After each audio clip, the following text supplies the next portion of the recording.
சென்னையில் புல்லட் வாகனங்களை குறிவைத்து திருடி வாட்ஸ்அப் குழு மூலம் பல மாவட்டங்களில் விற்று வந்த 3 கொள்ளையர்களை போலீசார் கைது செய்துள்ளனர். புல்லட் கொள்ளையர்கள் சிக்கியது எப்படி?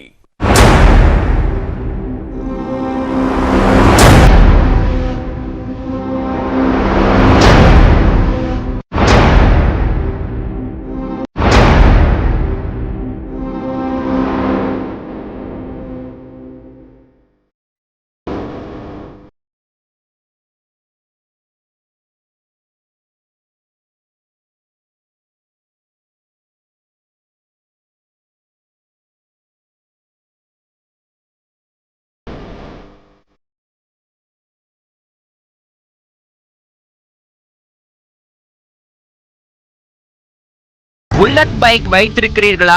உஷாராக இருந்து கொள்ளுங்கள்.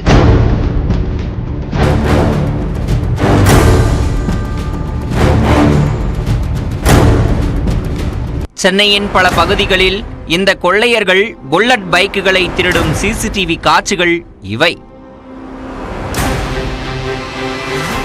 திருடிய புல்லட்களை வாட்ஸ்அப் குழு மூலம் விற்ற கொள்ளையர்கள் போலீசாரிடம் சிக்கியது எப்படி? சென்னை எழும்பூரில் கடந்த செப்டம்பர் மாதம் 6ஆம் தேதி எழும்பூர் தலைமை காவலர் குமரவேல் என்பவரின் புதிய புல்லட் இருசக்கர வாகனம் திருடு போனது. இதேபோன்று நகரின் பல பகுதிகளிலும் புல்லட் வாகனங்கள் மட்டும் குறிவைக்கப்பட்டு திருடப்படுவதாக பல காவல் நிலையங்களில் புகார்கள் குவிந்தன. கொள்ளையர்களை பிடிக்க சென்னை கிழக்கு மண்டல காவல்துறை இணை ஆணையர் சுதாகரன் தலைமையிலான தனிப்படை போலீசார் தலைமை காவலரின் வாகனம் திருடு போன பகுதியில் உள்ள சிசிடிவி காட்சிகளில் பதிவான காட்சிகளை ஆய்வு செய்தனர். அப்போது கல்பாக்கத்திலிருந்து மரக்காணம் வரை செல்லும் நபர்கள் அங்கு புல்லட் வாகனங்களை வேறு சில நபர்களிடம் கொடுக்கும் காட்சிகள் பதிவாகியிருந்தன. அந்த பகுதியில் அடிக்கடி வந்து செல்லும் நபர்களின் செல்போன் எண்களை வைத்து தனிப்படை போலீசார் ஆய்வு செய்தனர். அதன் அடிப்படையில் சென்னையில் பதுங்கியிருந்த தஞ்சையை சேர்ந்த 27 வயதான முகமது சஃபி என்ற இளைஞரை போலீசார் கைது செய்தனர். போலீசார் விசாரணையில் திடுக்கிடும் தகவல்கள் வெளியாகின.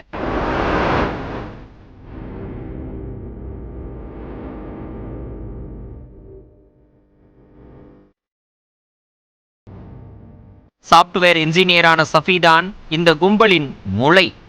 வர்த்தக தகவல்கள் பரிமாற்றத்திற்காக ஒரு வாட்ஸ்அப் குழுவை உருவாக்கியுள்ளார் சஃபி. அதில் குறைந்த விலையில் புல்லட் வாகனங்கள் விற்கப்படும் என தகவல்களை பரப்பியுள்ளார். அதை நம்பிய வாடிக்கையாளர்கள் தங்களுக்கு பிடித்தமான மாடல் மற்றும் நிறமுள்ள புல்லட் வாகனங்களை பற்றி பதிவிடுவார்கள். அதையடுத்து சென்னை மணடியில் வாடகை விடுதியில் தங்கும் சஃபி தனது கூட்டாளிகளான கேரளாவை சேர்ந்த 23 வயதான சிபி மற்றும் விருதுநகரை சேர்ந்த 36 வயதான அமீர்ஜான் ஆகியோருடன் சென்னையில் புல்லட் வாகனங்களை தேடி நள்ளிரவில் செல்வார்கள். குறிப்பிட்ட புல்லட் வாகனங்களை திருடிய பின் அவற்றை சிசிடிவி இல்லாத இடம் வரை எடுத்துச் சென்று பின் அந்த பகுதியில் உள்ள ரயில் நிலையத்தில் உள்ள வாகன நிறுத்தத்தில் 2 நாட்கள் நிறுத்திவிடுவார்கள். போலீசார் வழக்கு பதிவு செய்து சிசிடிவி காட்சிகளை தேடி கண்டுபிடிக்க முடியாத நிலையில் ரயில் நிலைய வாகன நிறுத்தத்தில் இருந்து வண்டியை கல்பாக்கம் வரை எடுத்து சென்று விடுவார்கள். வழியில் சிக்காமல் இருக்க புல்லட்டில் போலீஸ் ஆவியை செருகி தங்கள் வாகனம் போல் காட்டிக்கொண்டு தப்பி விடுவார்கள். கல்பாக்கம் அருகே வாயலூருக்கு திருட்டு வாகனங்களை கொண்டு சென்று அங்கு தரகர்கள் மூலம் சம்பந்தப்பட்ட நபருக்கு கொண்டு சென்று விற்று விடுவார்கள். டெலிவரி செய்யும் நபர்கள் மீது சந்தேகம் வராமல் இருக்க புல்லட்டை டெலிவரி செய்யும் பைக் ரைடர் போலவே காட்டிக்கொள்வார்கள். இவ்வாறு திருட்டு வாகனத்தை சம்பந்தப்பட்ட நபரிடம் சேர்க்கும் நபருக்கு 2000 ரூபாய் சம்பளம் கொடுத்துள்ளனர். இவர்களிடம் இருந்து 25,000 ரூபாய் முதல் 40,000 ரூபாய் வரை வாங்கும் இடைத்தரகர்கள் அதற்கும் மேல் லாபம் வைத்து வாடிக்கையாளர்களுக்கு விற்றுள்ளனர். கடந்த 2 ஆண்டுகளாக புல்லட் வாகனங்களை திருடி வந்த இந்த கும்பல் இப்போது போலீசாரிடம் சிக்கியுள்ளது. புல்லட் திருட்டில் கிடைக்கும் பணத்தை வைத்து அடுத்த கட்டமாக சைபர் கிரைம் மூலம் மோசடி செய்து கோடிக்கணக்கில் சம்பாதிக்க சஃபி திட்டமிட்டதாக போலீசார் கூறுகின்றனர். இந்த திருட்டு கும்பலிடமிருந்து 7 புல்லட் வாகனங்கள் உட்பட 10 இருசக்கர வாகனங்களை போலீசார் பறிமுதல் செய்துள்ளனர்.